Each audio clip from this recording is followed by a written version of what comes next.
Huwag niyong ilabas ang inyong mga brilyante sapagkat hindi ako naparito upang makipaglaban. Naparito ako upang makipag-usap.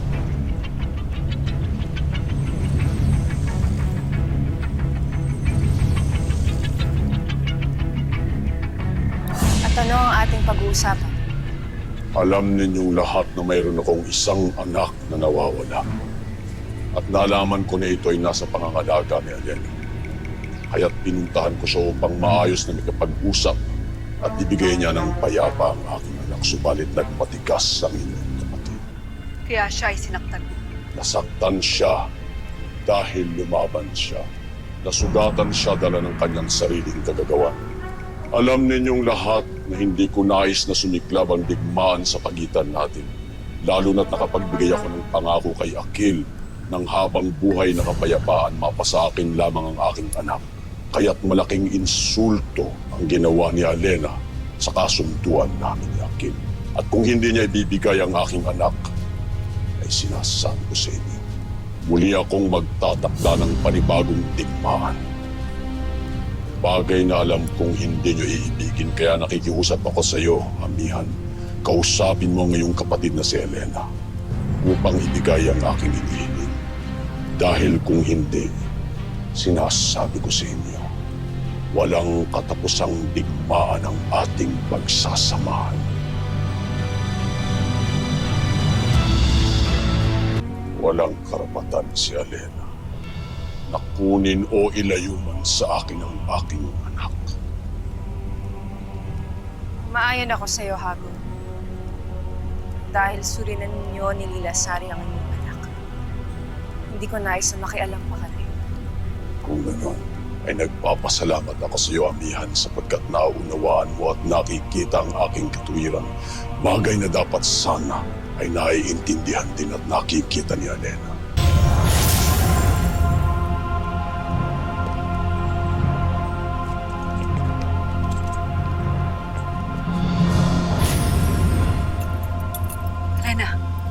Elena, patutungo dapat ako kay Cassiopeia. Nang makita ko kayo nila Hagord, narinig ko ang buong usapan ninyo.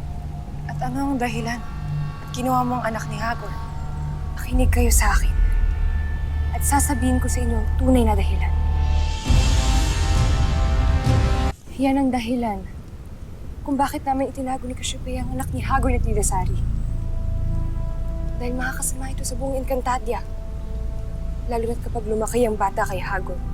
Kaya mo isinakripisyo ang buhay mo para pangalagaan ang buhay ni Deshna. Bakit ka nagtataka? Hindi ba't yun ang tungkulin ng isang sangre? Oo. Tama ka, Elena. Kapuri-puri nga ang iyong ginawa.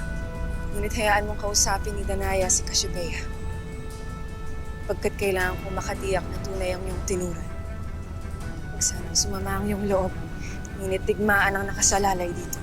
Kailangan ka lang makasiguro sa lahat ng bagay. Naiintindihan kita, amihan. Sasamahan ko pa siya kung ibig niya.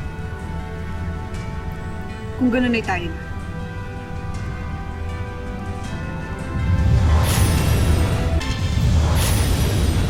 Mata, isinugo ako dito ni Amihan upang Tunay ang mga inilahad sa inyo ni Elena, Danaya. Kailangan mapangalagaan natin ang anak ni Lila Sari.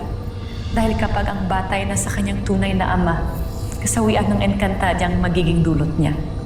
Ngunit kapag lumaking malayo sa kanyang mga magulang si Deshna, ang sanggol ay lalaking kagaya rin yung mga sangre. Isa siya sa susunod na lahing magiging tagapagtanggol ng Encantadia sa sinumang magiging kaaway. kung gayon kailangan na ganitong malaman ni Amihan. Elena, sasama ka ba? O babayaan mo na kami? Ngayong batid namin kung sasabi ka ng totoo. Magkita tayo sa Lireo sa ilang saglit.